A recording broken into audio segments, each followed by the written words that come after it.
Okay, hi everyone. Thank you for being here. I'm going to call to order at 4:16 p.m. on July 28th, 2022. Thank you, everyone. This is an emergency urgent meeting for the purpose of the tuition consultation survey and giving feedback for our campaigns coordinator for our to give the final draft and send that final draft off to the executive committee for approval. We'll go into that. I will start with the territorial acknowledgement. So we respectfully acknowledge that the SFSS is located on the traditional unceded territories of the Coast Salish peoples, including the Musqueam, Squamish, Swalley-Weltu, Coquitlam, Katsi nations.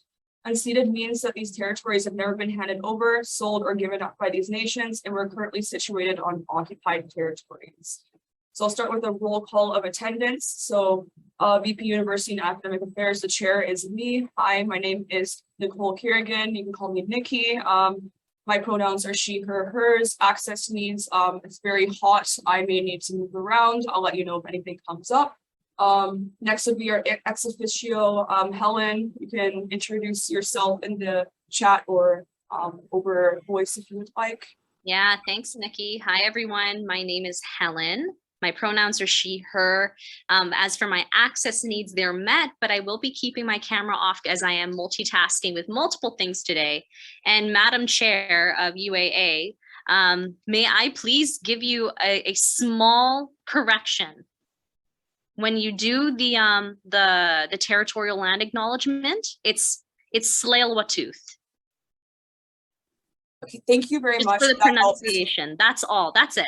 That helps a lot actually going forward. Sometimes it's hard to look at the words and put it into sound, so I appreciate that. No, for sure. You're doing great. Thanks so much. Thank you very much. Thank you, Helen, for being here. It's great. So our VP External and Community Affairs, Ishana, sent in her regrets, so she's not here. Our communications counselor, Alan, said that he will be here. Hopefully he will come later. I'll be checking to see if he has to join. Our health sciences counselor, Bianca, said that she'll be here as well. So I'll be checking in with her. Now I'm going to go to our sociology and anthropology counselor, Arthur. Hello, my name is Arthur. My pronouns are he, him, and my ethnicity is Omet. Thank you so much, Arthur. Okay, and I will go to the campaigns and mobilization coordinator, Muriel. Introduce yourself, please. Hi, everybody. My name is Muriel. I use she, her pronouns. All my accessibility needs are met, but I'm going to turn off my camera because I'm so tired. I may be stepping out at 4:45 because I have another meeting at 5. Sorry about that. Thank you so much for being here. It means a lot. Okay, I'll go to our administrative assistant. Hi, everyone. My name is Fanny. Pronouns are she and her, and all of my access needs are met. Thank you so much, Fanny, for being here. Okay, now I'll go to our guests. Or one guest. Did I actually I think I skipped Rasco. Rasco, you can introduce yourself. Yeah. Okay, he says in the chat, my name is Rasco, he, him pronouns, access needs. He said that he'll be in and out of the meeting. Okay, that's totally fine. I'm enabling transcription. Good. And okay, so our guest is our Associate Vice President, University and Academic Affairs. Gur, you can introduce yourself. Hello, everyone. I'm Gur. My pronouns are he, him, and my access needs are met. Great, thank you so much. You're a little bit quiet, so just see if you can talk maybe a little bit louder for next time. Thank you. Okay, so thank you everyone for being here. I will check with the other two that said that they can be here. Bianca and Alan periodically to see if they can come in. We're going to go to the consent agenda. So I will say, let's see. So be it resolved to adopt the consent agenda by unanimous consent. So these are matters arising from the minutes. So these are the university and academic affairs. Oh, actually, no, sorry, these are not completed yet, so we'll skip this. Apologies for that. The next will be adoption of the agenda. So I think at this point, I'm just checking my email. Sorry, everyone. Still learning this. So, okay, please find the attached agenda here. Any edits?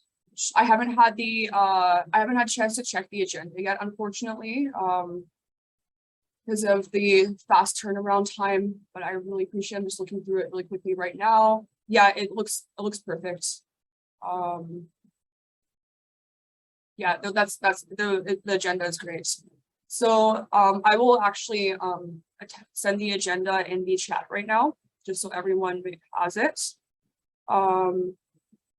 If everyone can open it up and take a quick look. So for the current agenda, there is only one item that for discussion. It is the review of the draft survey for student tuition priorities. That's 11.1, and then after that, it is just the announcements. And yes, Fanny, thank you so much. Fanny says that we just need to amend the agenda to add the ratification of regrets for VP external. So I think I can do that. So I think that would be under adoption of the agenda. So I can say go into this. I want to do it properly. So let me just check what my notes I made for myself from the last sharing of the meeting. Sorry for the delay, everyone. I'm still learning.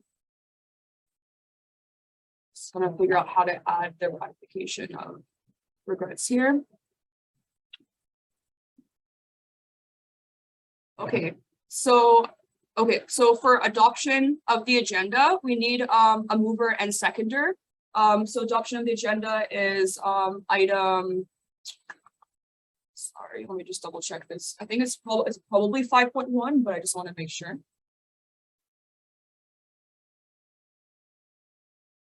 It is item 5.1. Okay, motion UAA 2022-07-28. We need a mover and seconder.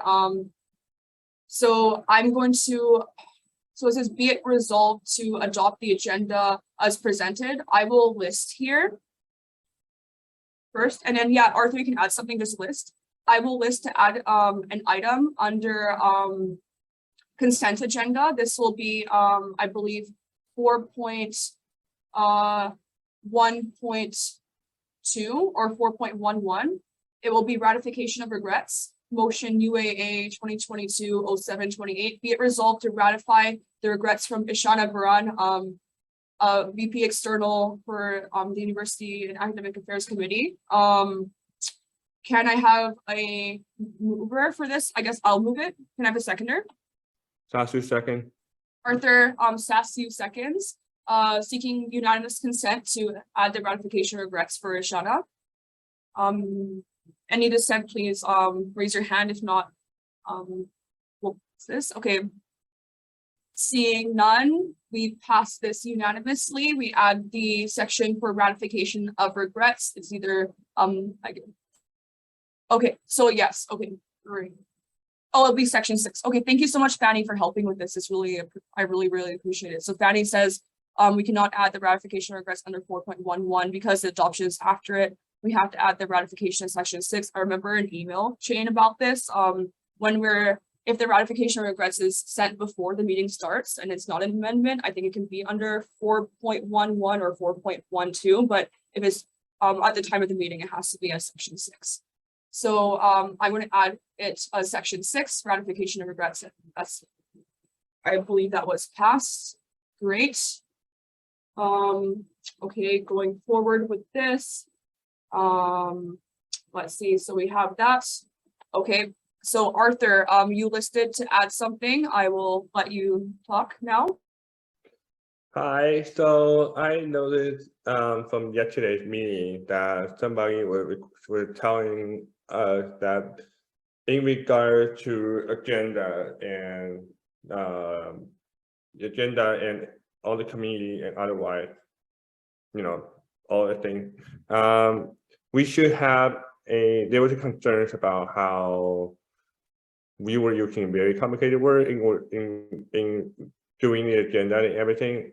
And I know specifically on government committee that we can talk about it, but can we do this here too to have a layman version of the agenda and everything for accessibility so that people understand what we're doing in order to foster a better relationship with the university and for the student as well. So I'm thinking we can add a discussion under, if I see the agenda correctly. 1 second.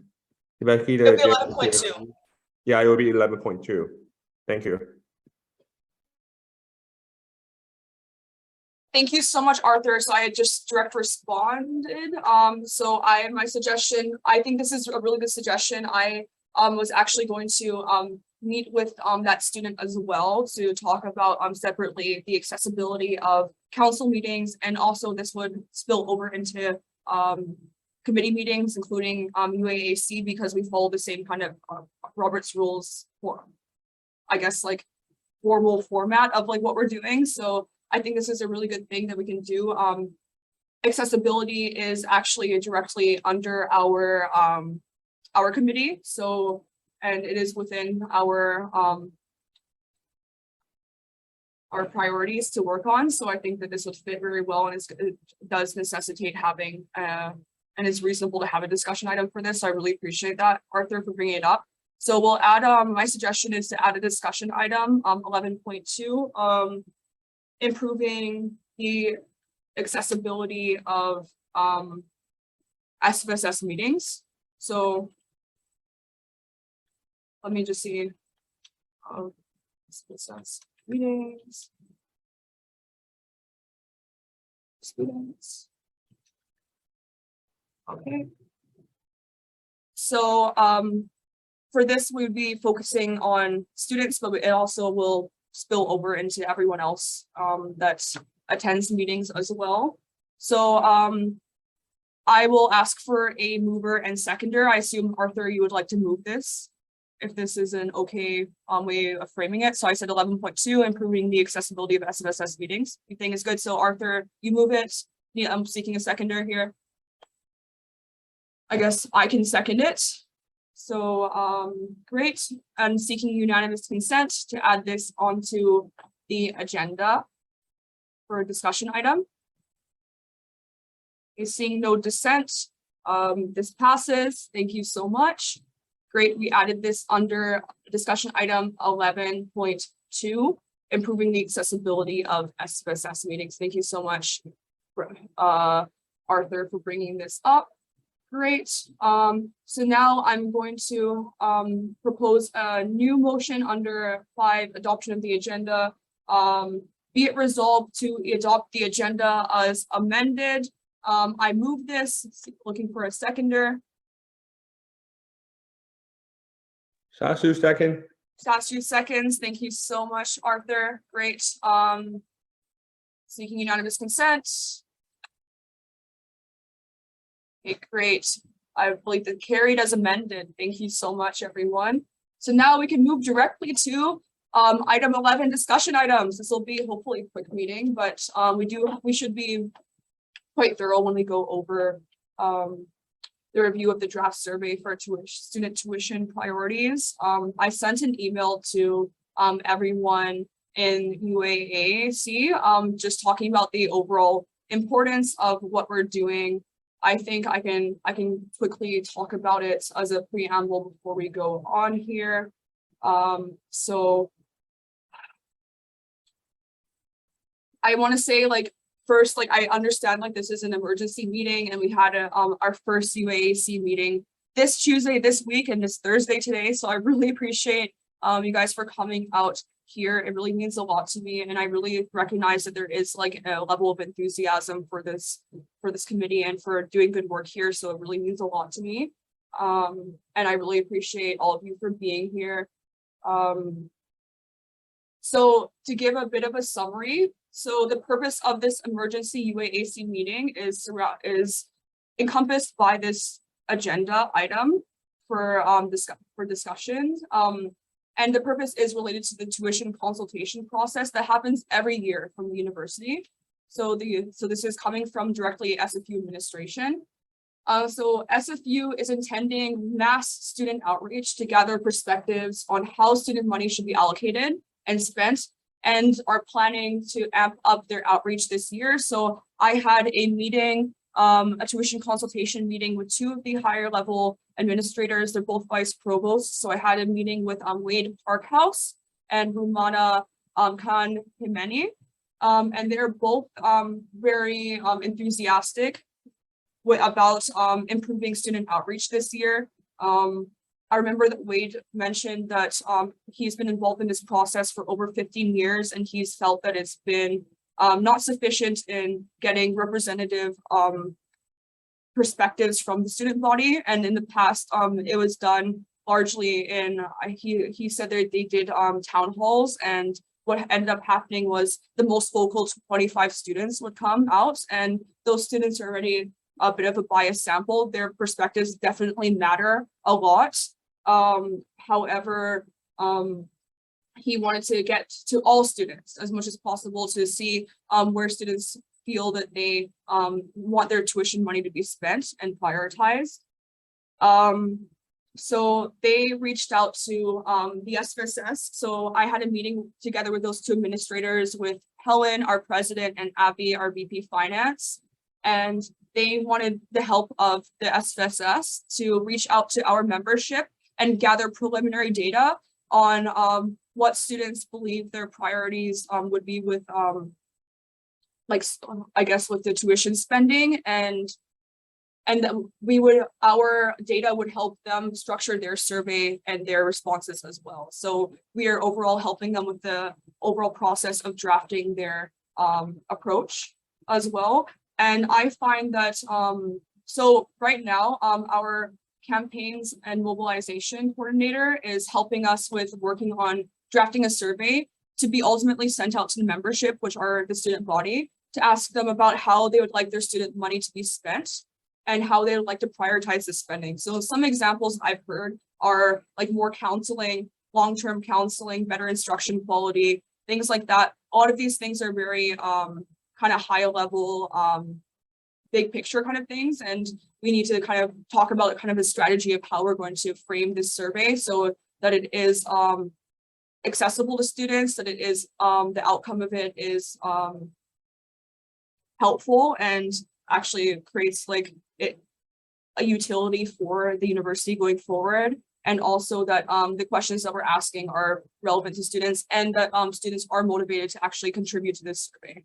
And the plan is for the survey to go out on August 1st, and the upcoming follow-up meeting with the university is on August 15th, together with the Graduate Student Society and the SFSS. We're all going to have a collective meeting, and we're going to present our outcome of the survey to the university at that meeting.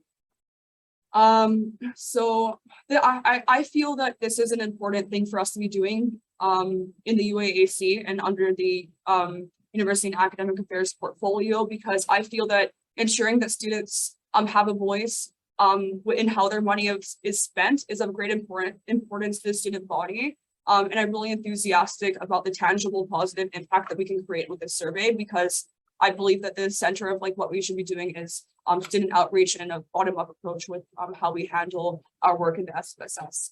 So we're going to, during this discussion item in this meeting, we'll be reviewing a draft of the survey from what Muriel, our campaigns and mobilization coordinator, prepared for us, and hopefully to provide meaningful feedback. And then what I'm going to do is I'm going to write up everything that we talked about, and I'm going to send a quick like report and analysis to Muriel, and then Muriel will use that and implement that, create a final draft, and then send that off to the executive committee for final approval on Friday, which is tomorrow. So it's a really quick turnaround time. That's kind of why this emergency meeting is happening today and not at another time.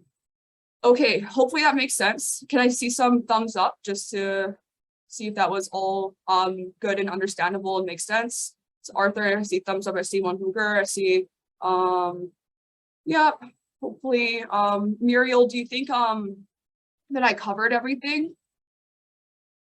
Yes, you did. Thank you so much. I'm really excited to, open up like what you've worked on here. I'm just gonna double check with them.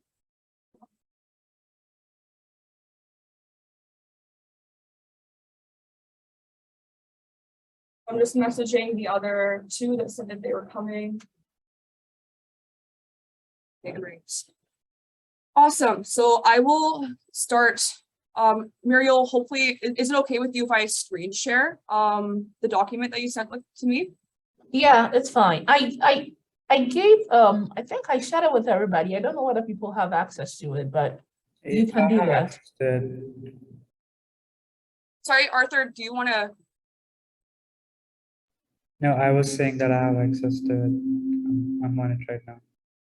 Okay, so I'll forward that to you, Gur, right now. Great, just forwarded, and then I'm gonna make sure that everyone has access to it. I'll just add them, AVP and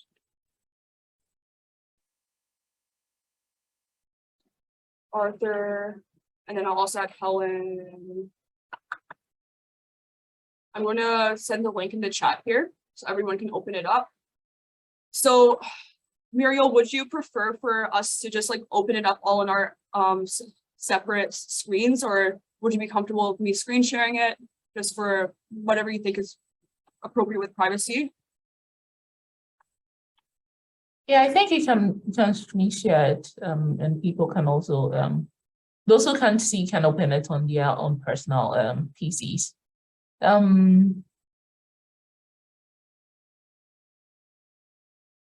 Okay, great. Okay, no, this sounds good. I think, okay, I'll screen share it as well, and that should be good. Let me just do this right now. Share screen. Share. Can everyone see this? Yeah, I can see it. Great, thank you so much. Okay, so I'm going to be looking for feedback. I think that this discussion, since there's not a lot of people here, we can list, but I'm okay with people just talking on a turn. I think maybe we can motion to suspend the rules. So I will motion to suspend the rules just for the remainder of the meeting, and then if we can put them back in later on if applicable. I'll move this. Can I get a seconder? Second. Okay, Arthur Sastu seconds, seeking unanimous consent to suspend the rules. Okay, this carries. Thank you so much. Okay, so everyone can just speak when they feel like it. If it becomes Rascal, please try to stay if you can plug in your phone. Okay, great. Okay, so this is to be released on August 3rd with the deadline completed August 10th at 11:59 p.m. So to confirm, Muriel, with the deadline completed, is that like for all the survey responses to be in, or for the survey to go out? For yeah, so for all the responses to be in by 10 at 12 midnight. right. And because I do know that and I'll make a report and analyze like what is yeah, because I do know that you guys have a meeting on the 15th. So I'm hoping to close it by 10th, get the draft ready on the 12th so that you guys can review it before your meeting. That sounds reasonable. Yeah, that'll be great. Thank you for coming up with those timelines. And I think they're very reasonable. And I have something to say also. Okay, go when it comes to the questions, hold on, sorry. Ignore the way the options are. What I was hoping to do was to have it looking something like this. Let me see. Okay, I can't even share my screen, but I wanted it to look another way. Let's see. So the options, where is it? Let's see. The options are very helpful, somewhat unhelpful, and very unhelpful. those ones are supposed to be horizontal, okay? So they are not supposed to appear vertically like this. Okay, So do you want to, are you showing something? I can give you screen share. yeah, can you let me do that for Yeah, yeah, a if you, minute? yeah, I'll just I make, wondering the same thing too, like if you could give her. yeah, yeah. Yeah, Yeah. because I was like wondering if Muriel was showing something. I can give, Fanny, yes, you add the doc as an attachment, that'd be great. Thank you so much for asking. So, okay, I'll give Muriel, I think I have to give you co-host. Can I do that though? I'll do it with my other computer.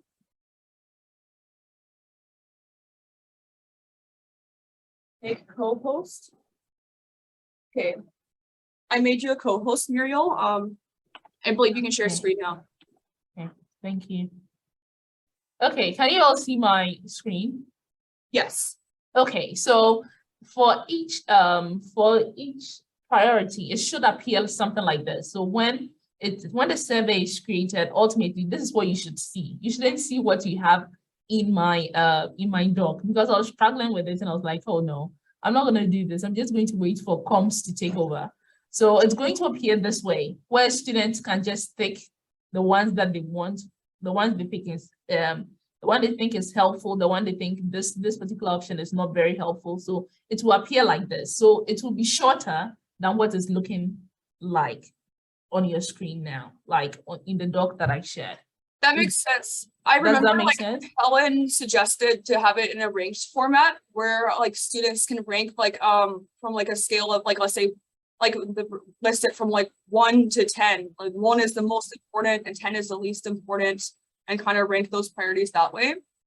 I Yeah. wonder like if that like would be a good way of doing it as well, because I think that that's like a bit of like the direction that the administration was trying to go into with like having them framed as priorities, where students can put like number 1, this is the most important to me, number 2 is this, and then the least important is this, and then at the end we can have like aggregate data of saying like, okay, this seems to be like what the students are the students overall think is the most important, this is what these demographics think are the most important, right? Yeah, Like, so have when you, analysis like apart that. from that, let me see. Okay, so apart from the areas, when you go down, it asks, it's specific as to which one they think are their main priorities and if they have any other suggestions.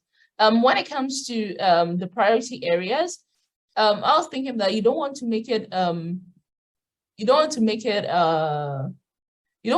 quite general, because sometimes when you make it very vague, it's very difficult to determine exactly what you want. So when we are specific as to what we want the university to do, then we can hold them accountable as to whether or not students' opinions were added to the budget.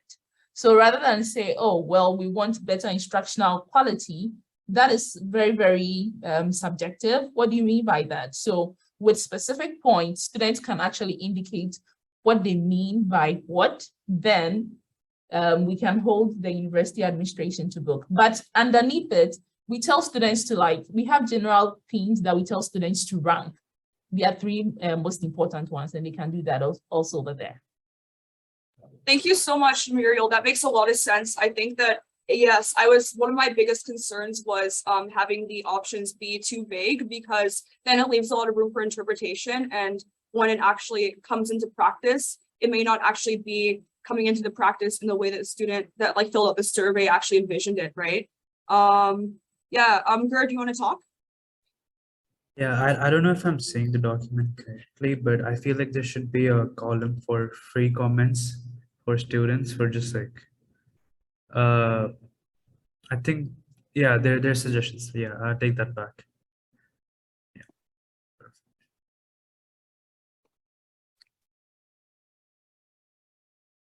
Yeah, I was also thinking that I think there should be like a last option for students to add anything else that they feel that they hasn't been covered in this survey, and then have that analyzed through a thematic analysis, a qualitative thematic analysis, if it sounds reasonable, Muriel, because then I think that there's a lot of things that students may think of that we won't be able to think of, especially with this kind of timeline. Yeah, that's the last question. It's there. Yeah, I just saw that. That's the last question, like about it's like a free writing response for the budget. Thank you, Miriam. Yeah, I think for one, I like the idea of having those like a helpful and unhelpful kind of thing. It make it easier for everyone to for accessibility wise, it might be easier for everybody to understand what the survey is actually about and what it actually pertains to. And the other part I'm really interested is that this is you make it easier to read. The more concise a survey is, the better. Then it will be even easier to interpret.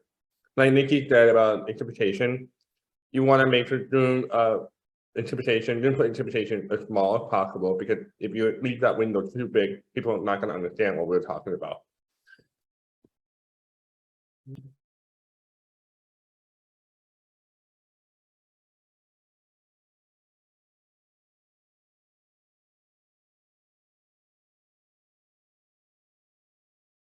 Yeah, I think I also want to say, like, I agree with like ensuring that the questions are quite specific. And the thing is, like, I can see the issue of like coming up that if we have a lot of specific questions, the survey will be a monster survey because there's a lot of specific things that students may want their money to be spent on, and right. So the list can go on forever.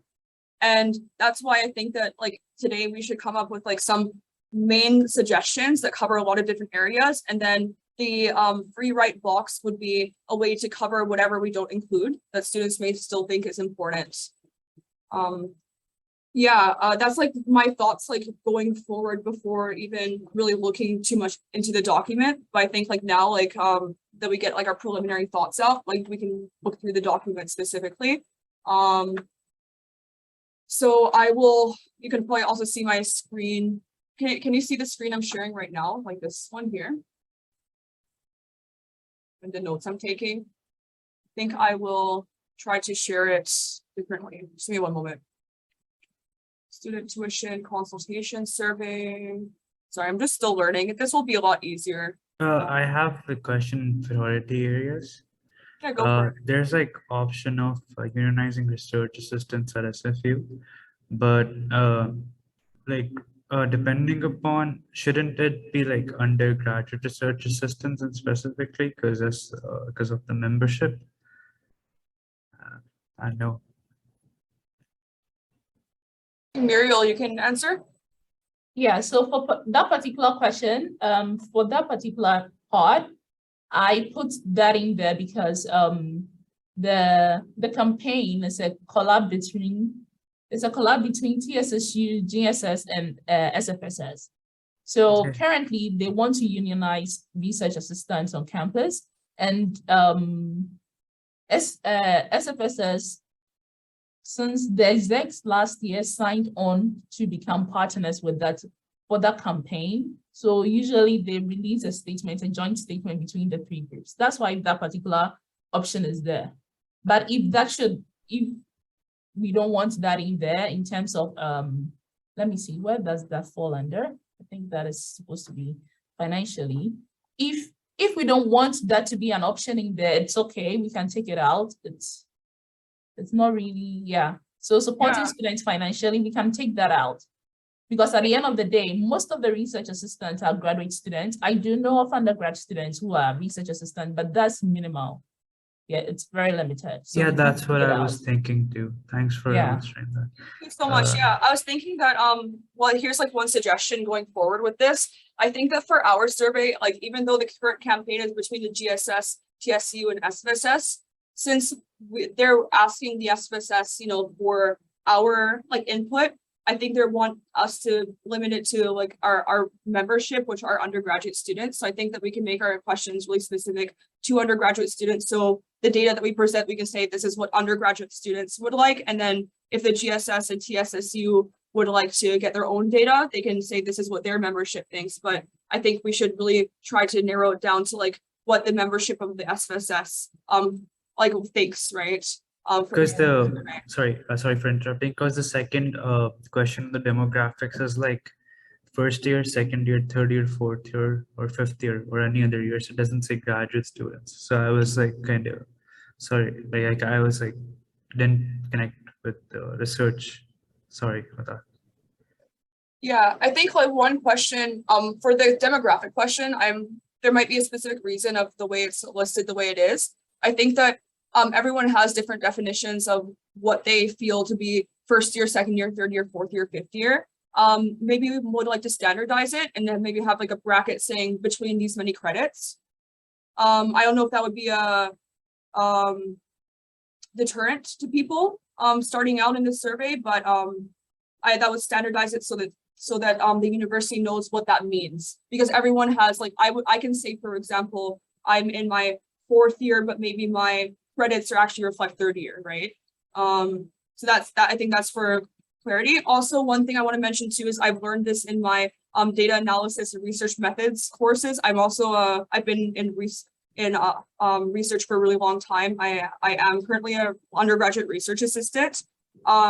What I've learned about survey stuff, and this is just a suggestion going forward, is that having lengthy demographic questions, I don't know if this is how the order will be, but having lengthy demographic questions at the very beginning of surveys is a deterrent for students to, and anyone actually for that matter, to fill out surveys. And it's actually the way that, and research shows that the way to keep students and people to actually complete the survey is having the demographic questions at the very end, because then it's a sunk cost fallacy. People already fill out the parts and then they'll be like, okay, fine, I'll fill out the demographic questions at the end. But if it's at the beginning, then they'll get bored and leave early. So that's what I've learned in my classes. I would suggest that have the demographic questions at the end. Can you provide a citation for that? Like, Yeah, I can actually look it up right now. Yeah, because it's better for like. Yeah, let me just reference. find it. Survey research. I remember it in my course, but graphic questions to the end. Okay.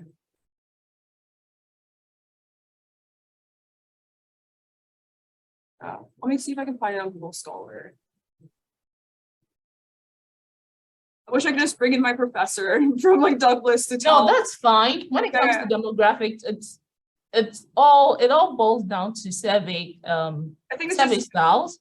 yeah. The demographics can come before, it can come in the middle, it can come afterwards, it can come before or after a specific question. Yeah. There's no right or wrong way to construct a survey, like you said. Yeah, I'm looking it up right now. There's some contention on it. People don't all agree with each other. I remember my professor was like very in the demographics at the end. Yeah.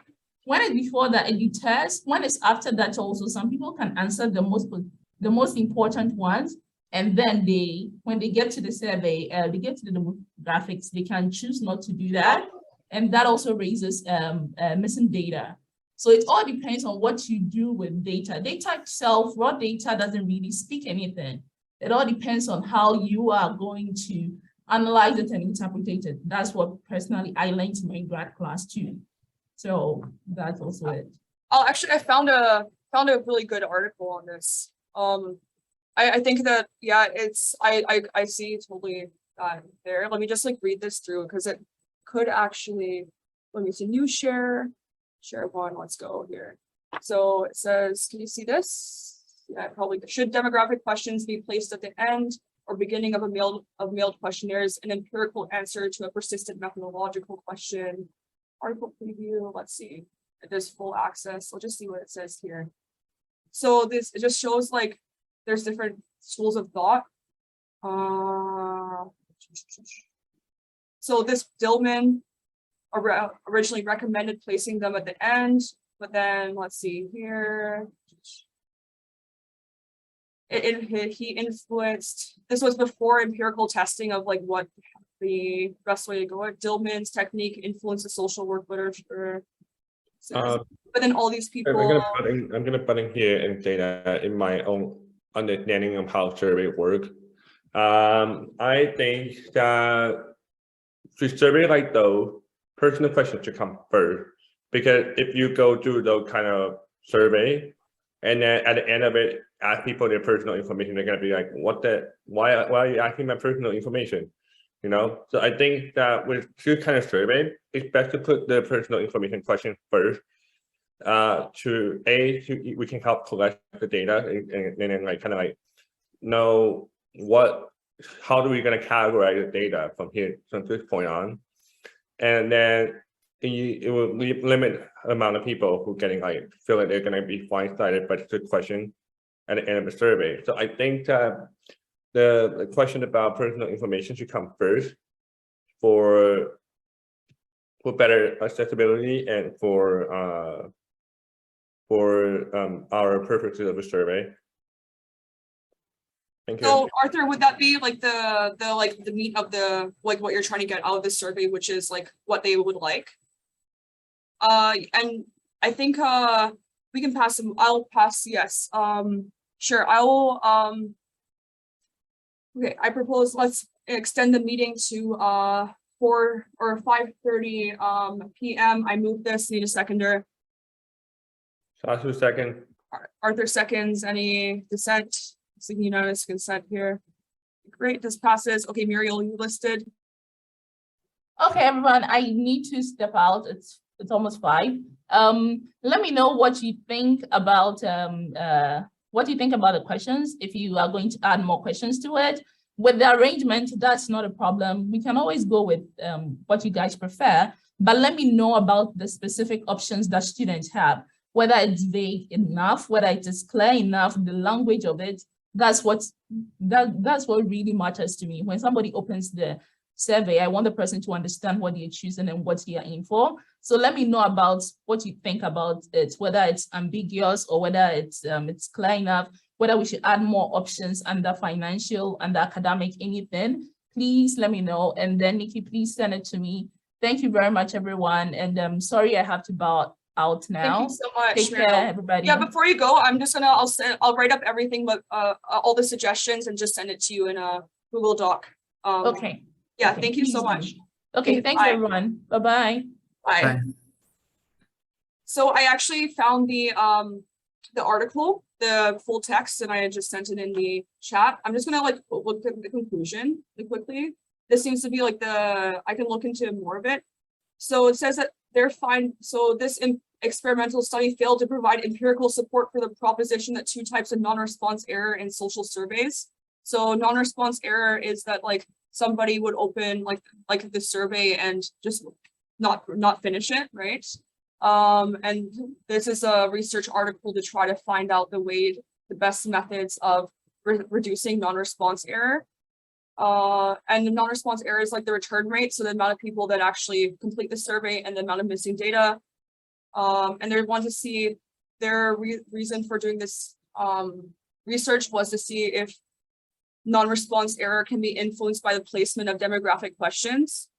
They're using mailed questionnaires. I think this was from 2000. And there's no statistically significant differences for either of the dependent variables. So which is like the dependent variables are the variable that changes depending on the method, like what you actually making the participants do. So, so it seems like some theory from like 1978 thinks that demographic questions should be at the end, but there's this study does not support either way of being better. So I think we can just talk about maybe in terms of like this individual study or this individual survey, like what we think would be the best way to go about it. I don't think, but since there's no clear-cut answer in this research article, and based on the review of the literature in this article, I think that it's safe to say that this part doesn't matter that much, but we can come back to it at the end if we have time. Does that sound good with everyone?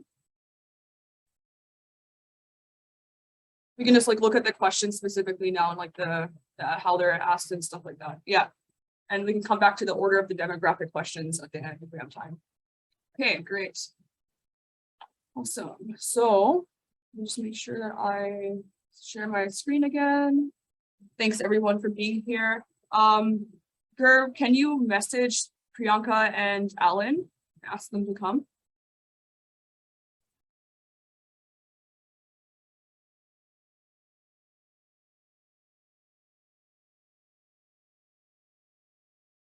Okay.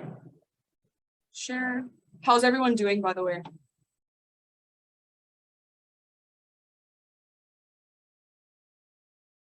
Good.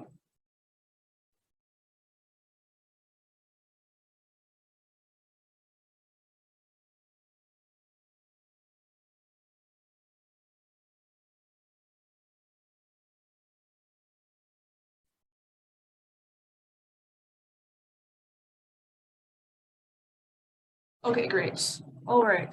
So demographics. This is based on norms, and thanks, Arthur. Arthur says you're A-okay, that's good. So what year? I suggest, okay, I'm just gonna write notes as we go along too, for what we should. I suggest for year, put credits, estimation. What's your main SFU campus? I'm a full-time, part-time auditing, domestic, international, gender. Okay, priority areas, supporting students academically. How helpful do you think that the following actions would be in terms of supporting you academically?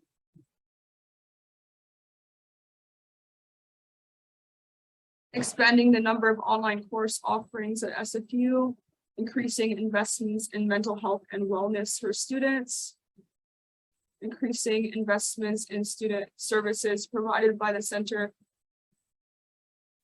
I think the Center for. Oh, goodness.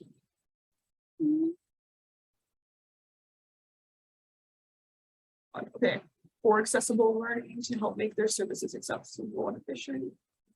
Let's see. These are quite good, these questions.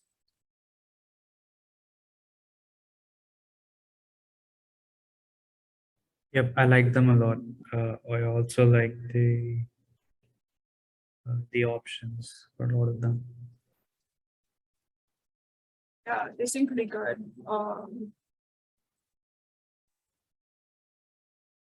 I feel like this is kind of the same thing as like expanding the number of online course offerings. Like this needs to happen in order for oh my, I don't want to do that. In order to expand the number of online course offerings in SFU, like there needs to be more investments in infrastructure for accessible course practices, such as providing lectures, training to navigate online technologies, recording lectures, etc., for them to expand the number of online course offerings.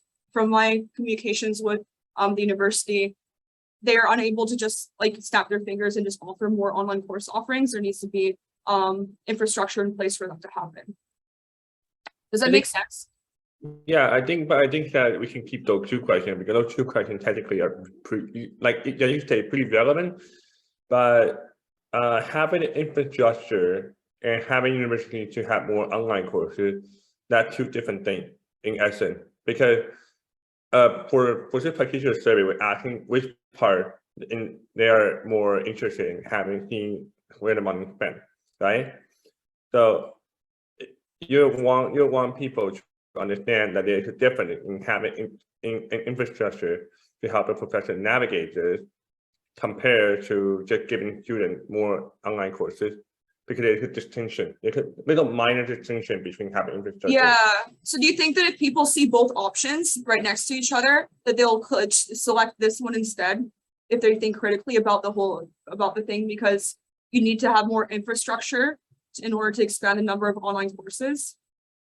Yeah, I'm thinking like we can put it next to each other for sure, because honestly, in my point of view, those two are definitely relevant to each other, but you're gonna need to make that distinction clear about having infrastructure and having just for students, because to be frank of the matter with this is that right now, from what I understand about online courses, prof aren't exactly really equipped about what kind of situation with online courses is more about, because even though we've been in the online courses situation for almost 2 years. Yeah. They're having a hard time trying to navigate around online assessment and stuff. So I think that this is beneficial to both the university and to the students to include both questions. Yeah, that makes sense. I agree with Arthur. I also feel like the first option should come after the last option here, so that they're like adjusting and people can make like a conscious decisions between them. So like, can you repeat that? You think that like the last option should be the first option? Yeah, or like the first option should come after the last option here, something like that. Yeah, Uh, that's just my opinion. that makes Also- sense. And since it's like they're not ranking it, they're saying very unhelpful, somewhat unhelpful, somewhat helpful, very helpful. They can say very helpful for both of them if they want both, right? Also, I'm supposed to text Alan Solderson, right? So Priyanka and Alan. Alan Solderson, right? I'm just trying to. No, Alan Roepke. Okay. Yeah, they're in the Facebook Messenger group chat for the UAAC. Yeah, I think something that's missing here is something that's surrounding student life. So SFU has a reputation of being a bit of a dead school in terms of social life, and the university is capable of hosting events for students and increasing I guess like the amount of like things that are happening on campus. And I think that that's something that students may want as well with the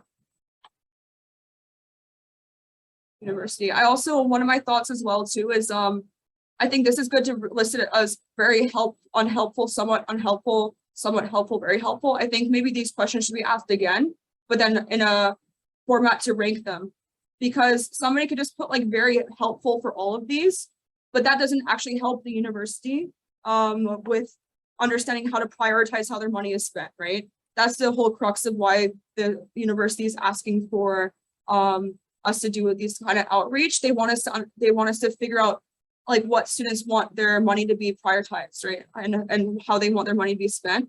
But if somebody, like I can see somebody just saying, oh yeah, all of these are helpful, I'm just going to put very helpful for all of these, right? And then what ends up happening out of that is it's somewhat like a non-response and doesn't necessarily help the outcome of the survey, because the whole idea is to help get like data with prioritization, right? And ranking. So I'm thinking like to have these asked again, but also to rank them. Does that make sense?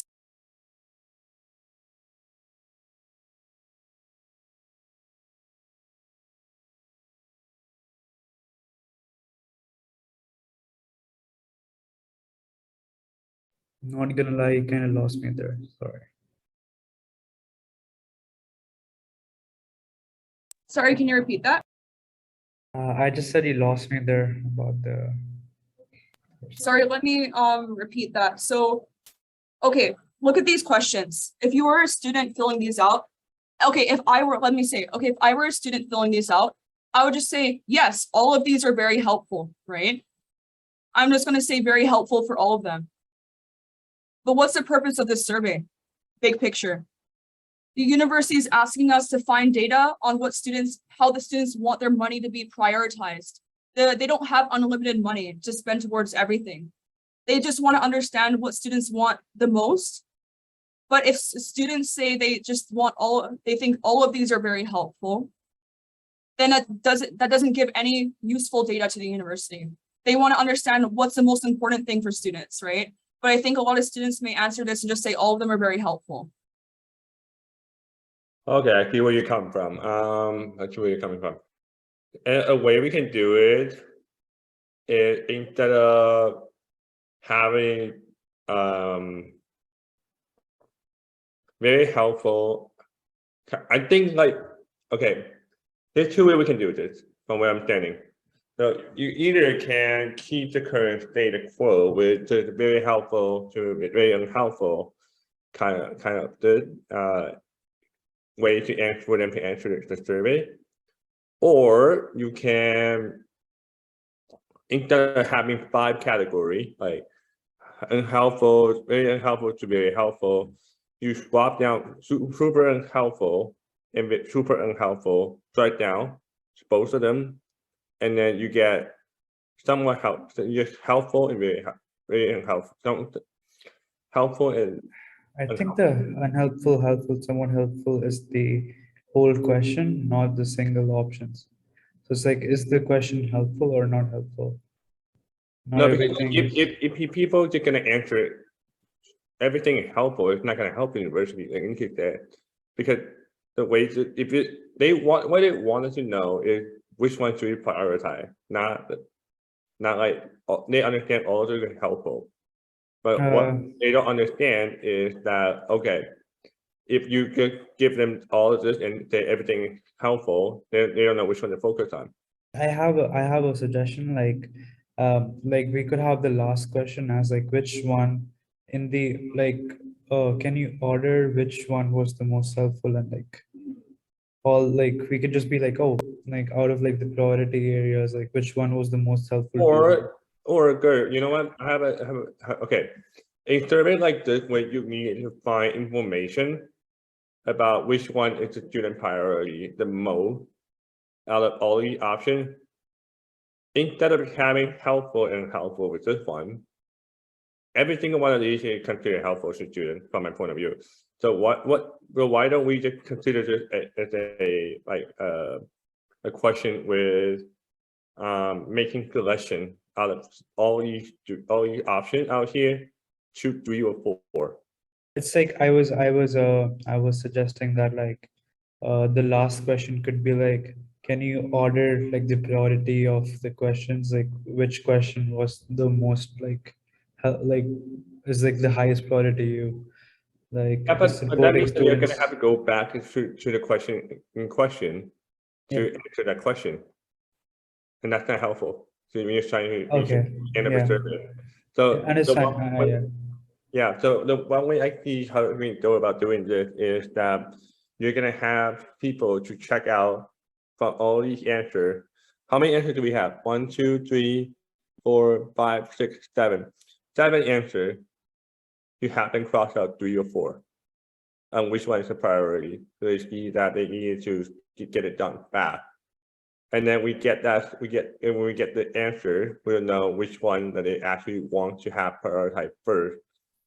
Because having all these categories isn't going to be helpful to find out which one is the more important one. That's what I think.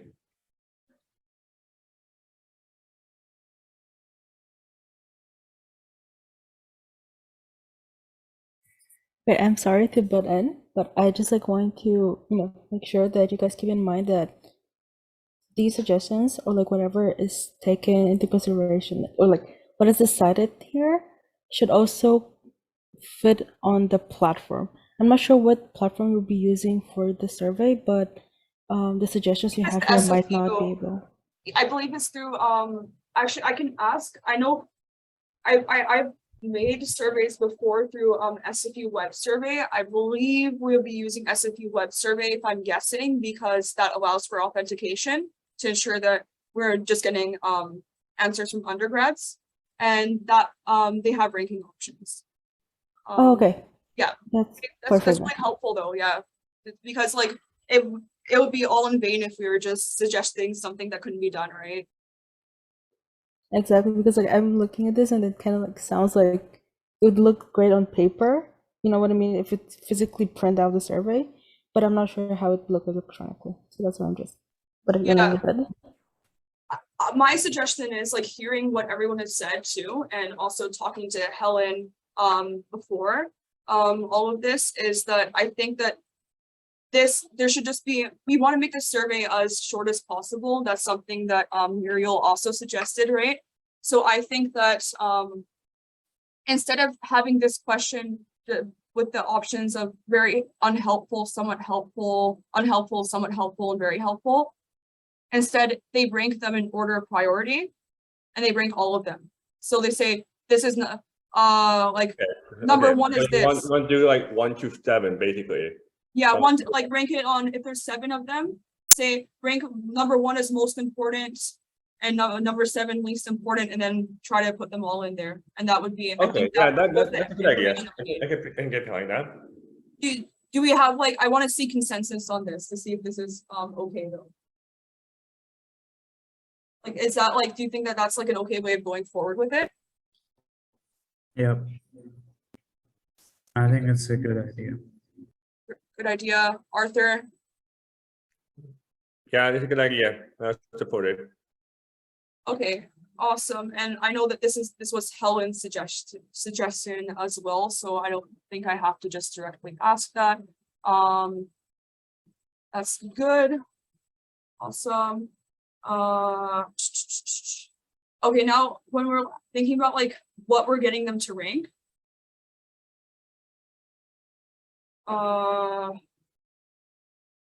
I think we should add in an option for like student life kind of things, but how would we phrase it?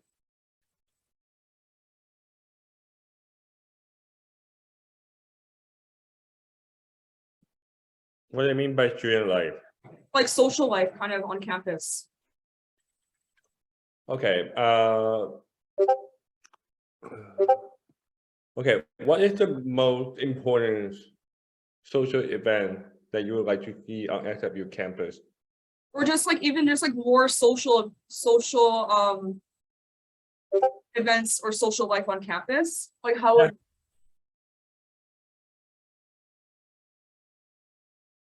I'm just thinking about how to phrase it. Like I would probably say more opportunities for socialization on campus, and in brackets social events and general like improved social life. So I'll let me write it. More opportunities for socialization on campus, i.e. e.g. more social events, general business.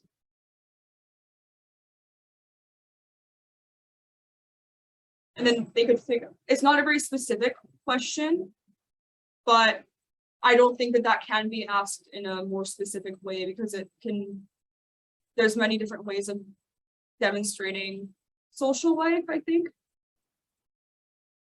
Let's see. How did I copy and paste this? Let's see. Okay, I just put it in the chat. So I put like more opportunities for socialization on campus, e.g. more social events, general increased social life on campus. Okay, Helen listed. Hi, Helen. Hey, Nikki. Hi, everyone. I've been listening in the background while I'm doing my own thing here. Nikki, I just wanted to ask you, and I'm not trying to digress from the great work that you're doing here in this meeting at all.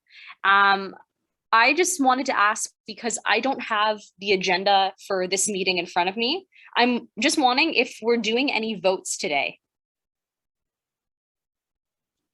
Sorry, Nikki, you're muted. Thank you, Helen. Yeah, we're not seeking votes today. We're not looking for votes today. We're just seeking consensus of what the committee thinks is the best. Okay, so it's just discussion then. Yeah. Yeah, this is pretty much a discussion item. This is discussion 11.1 and there's Okay. 11.2. Okay, thank you so much. Because the thing is, if there's no votes being taken today, like no official votes need to be taken today at the committee, then it doesn't mean, then Nikki, you don't need to worry about quorum. So this is my way of just saying, I'm sorry, I'm going to dip from the meeting because I do need to go take care of other things. Like urgently, I need to go. So if you're not taking any formal votes on anything, just so you know, Nikki, you don't need quorum for a meeting. Thank you so much. For sure. And then I promise you next time, whether you're doing a meeting with like where you need quorum or if you don't need quorum, I will be here in the present. There's just a lot of things I got to take care of. I totally understand. No, I'm really appreciative that you're just like here in the background as well. Like it just having your presence is supportive, and I really do appreciate that. Thank you, Nikki. Yeah, like you're doing great work. Thank you so much. Thank you so much. And I'm gonna send off this this draft like once we just have a consensus and go through everything in the committee. I'm gonna send off our recommendations to Muriel.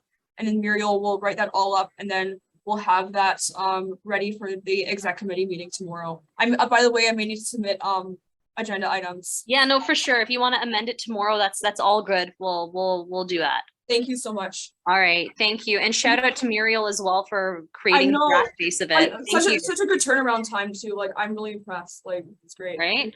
Yeah. Take care, Helen. Thank you. Take care. Bye, lovely people. Bye.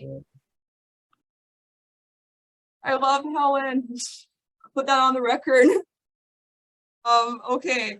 Let's see here. Yeah. Honestly, I'm not even gonna say, but like, yeah. Yeah.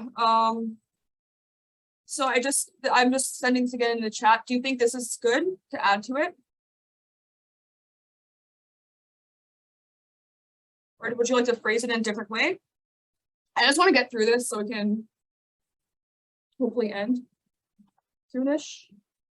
Okay, yeah, I'm seeing it. Okay. Is Let's there a better see. way of phrasing it? And do you think that this is something that is important? I would think it's an important priority. I might not put it above other things, but I think it should be an I option. might be wrong. I might be wrong, but I think you can ask Maria about this because I'm not exactly sure if it's the right wording here or.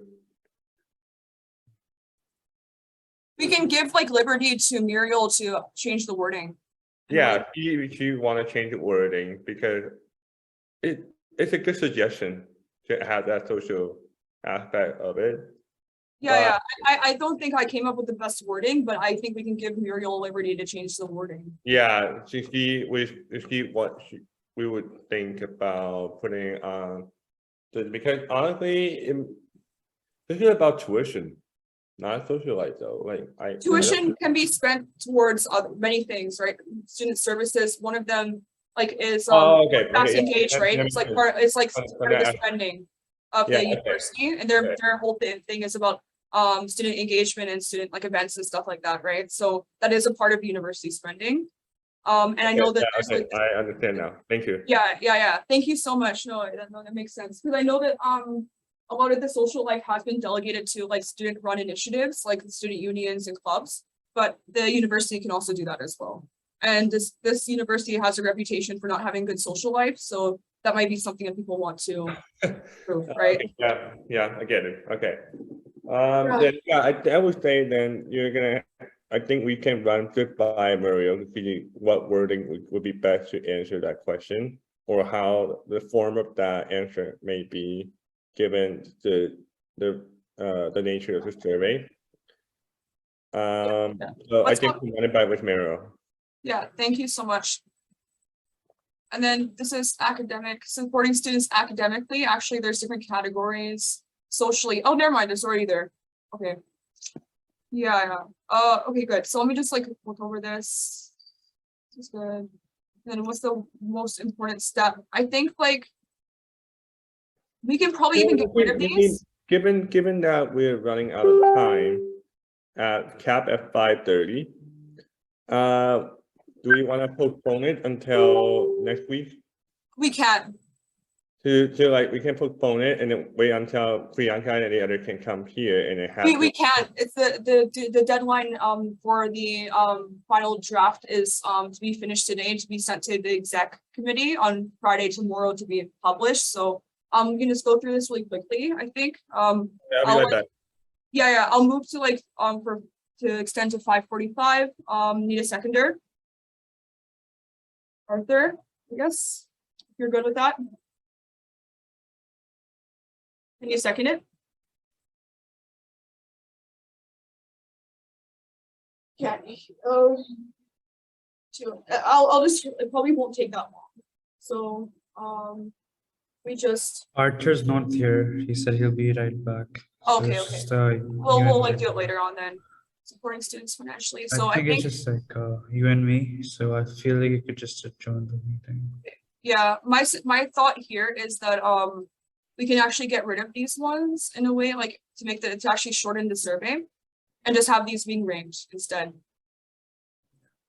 Does that make sense? So there's a follow-up question. What is the most important step SFU can take to support undergrad students academically? We might not need this if we're ranking these instead. Right? I don't know about that. I think you can discuss this with me, Yeah, I don't know if that's a good suggestion. I don't have any inputs on I that. can talk about it with Mary for sure. Priority or area supporting students financially. I think tuition freeze, like I want to talk about it with the committee generally. But I think there's a good I think just like implementing lower tuition costs, because I think tuition freeze it is a catch-all term that it doesn't necessarily have a lot of utility in practice, because the university ignores the tuition freeze campaign from what I've discussed with them. I feel like there should be an asterisk on tuition fees, and like that, like an asterisk in the sense that like you provide a much more in-depth, like a definition of what tuition fees might look like, not necessarily like the narrative that's carried on till now. So, yep. Okay, I'm back. So I would say that normally with the kind of survey, I can be wrong, don't quote me on this. But there is a possibility that with the kind of most kind of survey, it's best to have kept this survey in a coherent form so that people don't get confused about what this survey actually is. So I think that you can keep this format for very helpful kind of thing. But I suggest that if you think that all of these are going to be what you consider important, then we can probably go through with the rating system more than the helpful and unhelpful kind of column, because it would help to kind of understand where the priorities stand. And then if you want to go for the student life kind of thing, then you can go through with the helpful rating, helpful kind of column, because that way minimize like disruption to student answering the survey, and you can kind of get where their priorities are.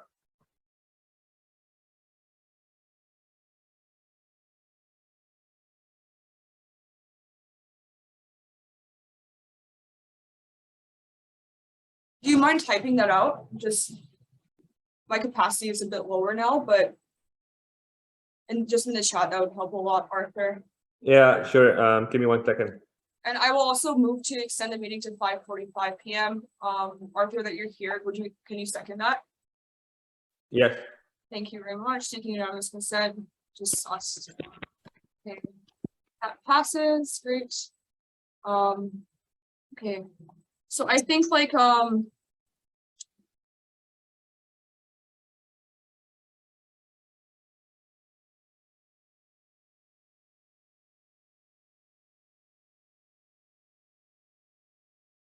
I don't think like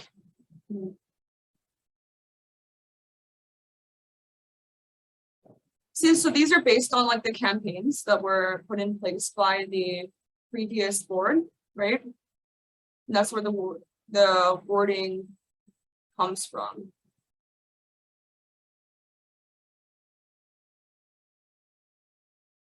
Would you be in favor of like putting the wording of these in more neutral terms that maybe don't necessarily pertain directly to like the campaigns that have been done by the SFSS, but more like neutral things that the university can do? So I think because I don't think it's that entirely relevant. It's just they can be written in a neutral way that I think would be more appealing to students. So like, for example, I would say like, how helpful do you think the following actions would be in terms of supporting you financially? I feel like Reducing the cost of tuition. like it's not like reducing the cost of tuition is like worse than like tuition fees, because tuition fees means that you're putting like a freeze on tuition, but reducing tuition is like we want to reduce the current tuition rates. Yeah. So it's not like the tuition free stuff. We could even say like Yeah. limiting increases on tuition. So it Yeah, doesn't, so- it's like the like buzzword, right? Yeah, limiting, like, yeah, that's a good way to put it. Yeah, because I just think the Uh, buzzword, like students might be tired of the buzzwords. Because I don't know. there's like kind of negative connotations to tuition Yeah. fees now, like I from think my you have to add another column for. from my perspective, Yeah, like a lot of students like don't really believe in the campaign that much. yeah. So I feel like we can still like work on the campaign, but like in surveys, we should make it like a less campaigning and more like related to students, I guess. You can So also make a column. either we can put like asterisks on tuition fees and elaborate somewhere else on the form, or we could be like what you suggested, like limiting tuition increases and And like, okay, I would say like this, like limiting tuition increases for domestic students and international students, and we can even separate it, but like, I feel But, like like- international students may want to like, they would care about their rights, and then domestic students would like say like, oh, I'm okay. They might think that they're okay with like having international student tuition increased so that their tuition is lower, right? yeah, I Yeah, feel like, I think that would be best because you don't want them to feel alienated answering the Yeah. question. Yeah, Yeah. exactly. I think like, I think just like, are we good with like just making the language just generally more neutral? I can just like write it up and send it to you guys, and we can just like, you can take a look over it before I send to Muriel. I feel like you should have the two questions separate, like limiting tuition increase for domestic students. And like the second would be like limiting like limiting for both, you know, like should be like limiting increase for domestic students, and second question should be like second option should be limiting tuition increase for domestic and international students. Yeah, like that. Yeah, Okay, that works. yeah, or like what's a I don't know, what's a different word for like freeze? It increases, like limiting increases. That's what it is. Limiting increase must be like you know, like they change it from like 3.2 to like 3.1%. That's limiting to, you know what I mean? Yeah. So it's like a better wording could be something like I don't know, like stop increase of tuition, something like that. Limiting has like a, I don't know, by definition it's like not necessary. But like maybe like restricting tuition increases to inflation adjustments. Yeah, something like that. What do you think, Arthur?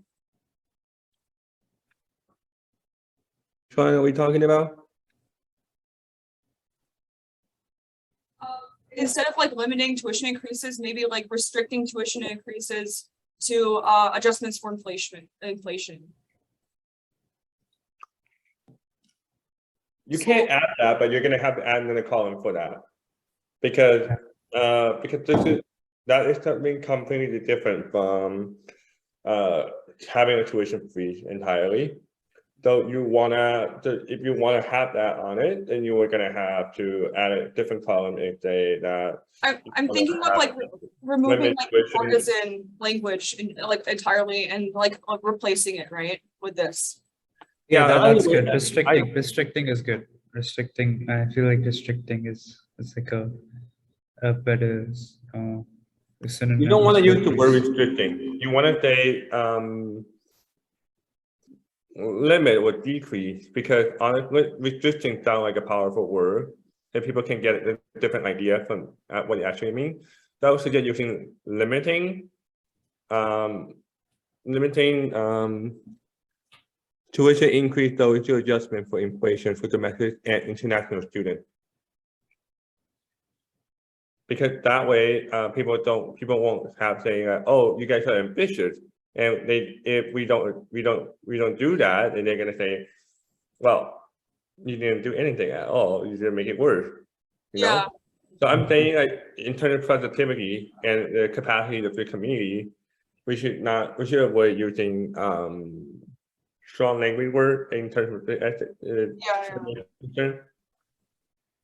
I understand. And also like unionizing research assistants at I don't think SFU that's and like relevant. and like I feel like because limiting tuition increase limiting tuition increase is like a really big thing compared to like unionizing research assistants at SFU.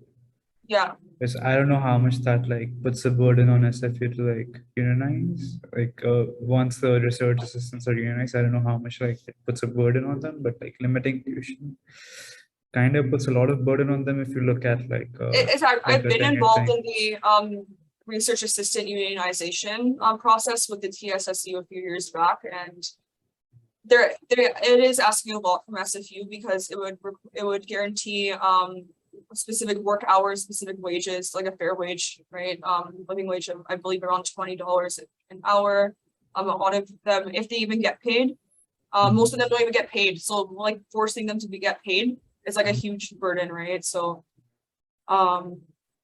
yeah, I just don't think like this is relevant to the undergraduate audience that we have that much. Like it's like we kind of have to I feel like if you put this to the undergraduate audience, it might just like be like what's the opposite of beneficial?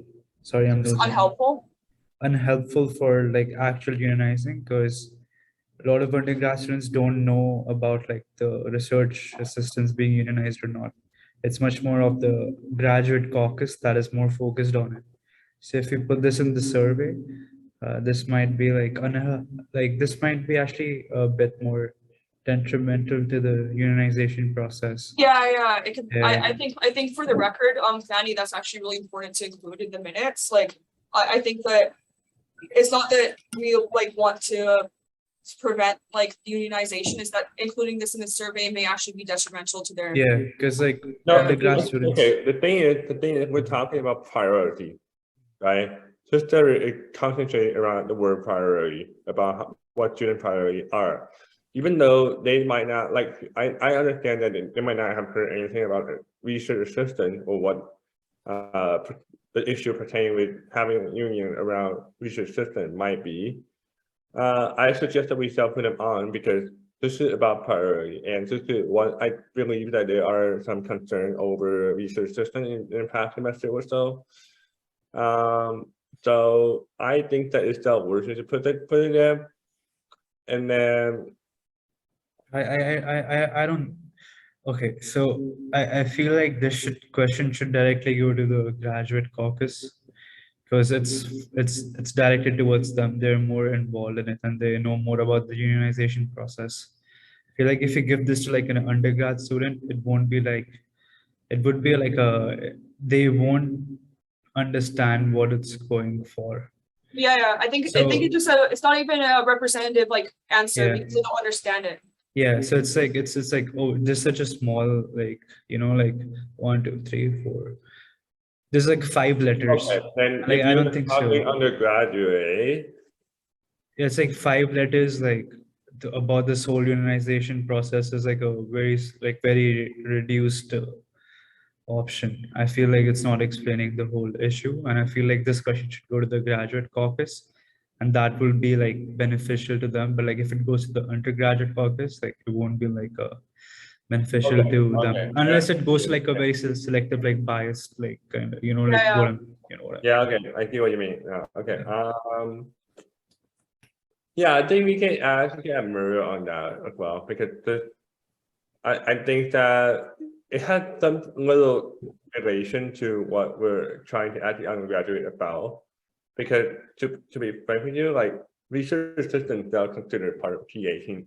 Some research assistants do be on the PA to be like PA for undergraduate, So it has a little bit to do with undergraduate, even though not as much as it would have been for the graduate.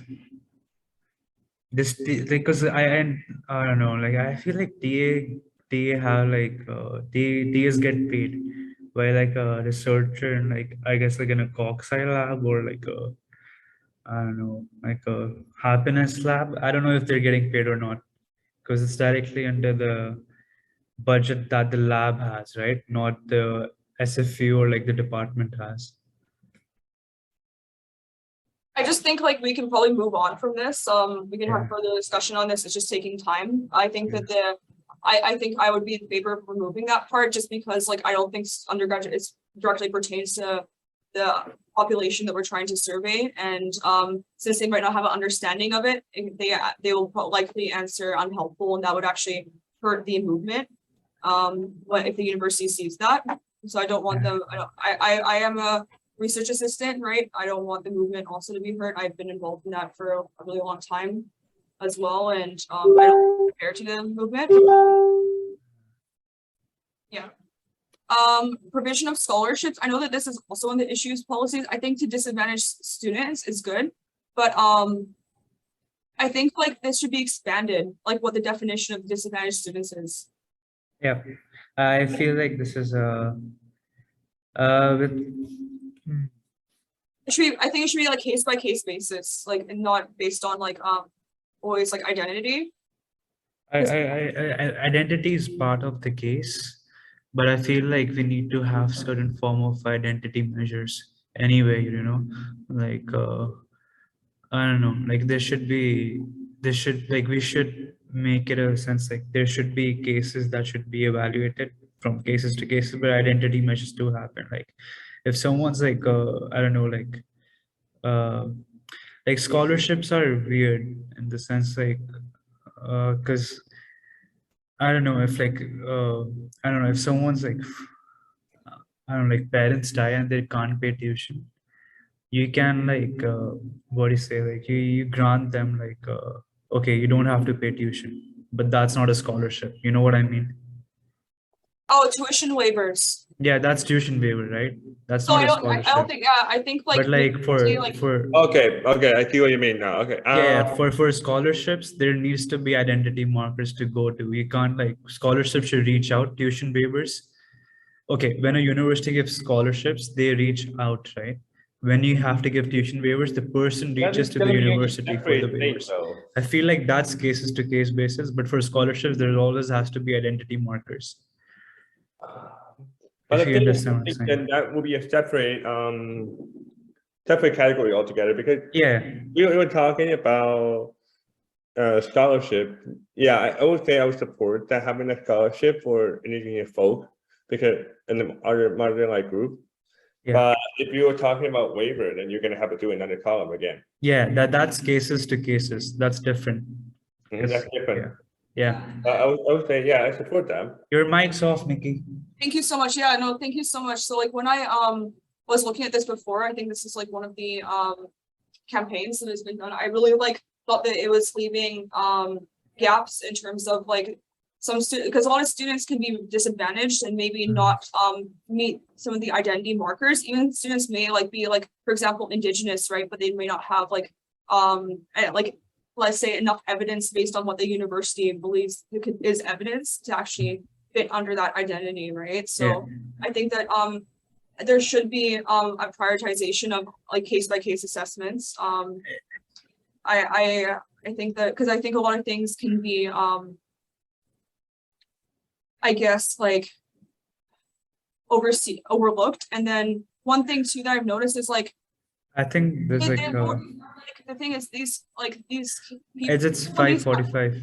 oh yeah, of course. Because I moved to extend to 6.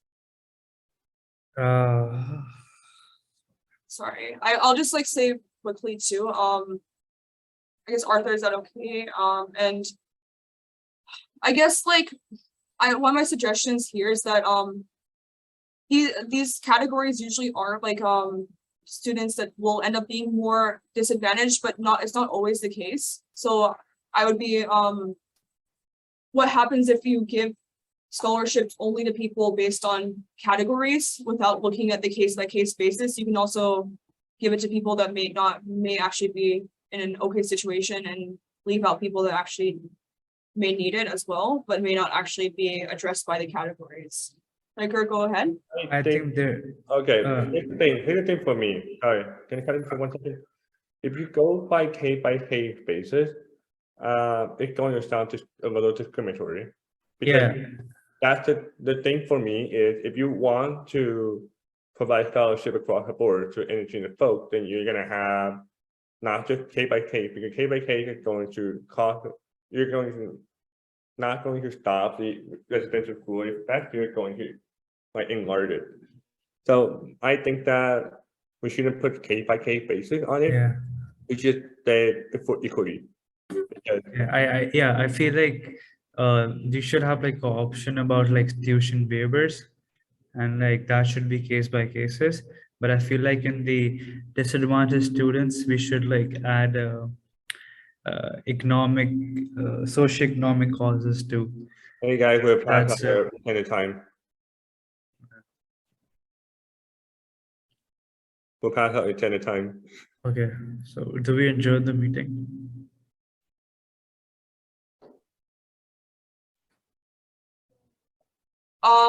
Okay.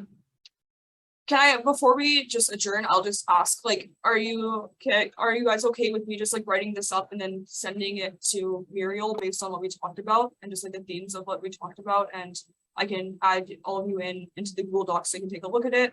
I'm just planning on sending to Muriel as soon as possible, by like 6:30 ideally, and is that okay with? And then Derek, I'm gonna move to have the discussion item 11.2 move to next meeting.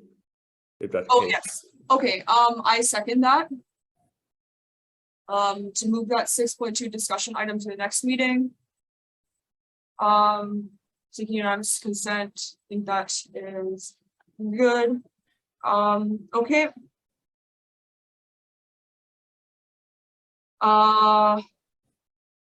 We can move that to the next meeting, and what I'm gonna say here is, are you guys okay with me just writing this up based on what we talked about? Yep. Good. And then I'll add all of you into the document. Okay, I'll just like quickly go over the announcements. So the announcements are the same as last time. So upcoming meetings, August 2nd, August 9th, August 23rd.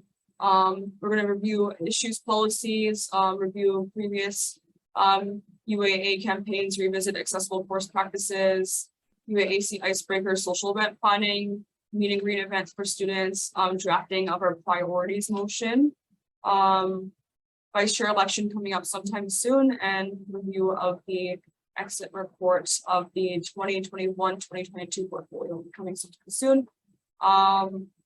For 18, adjournment, 18.1 motion UAA 2022-07 28. Be it resolved to adjourn the meeting at, I'll say, 5:50 p.m. I will move this. Can I get a seconder? Last 2 seconds. 2 seconds. Seeking unanimous consent.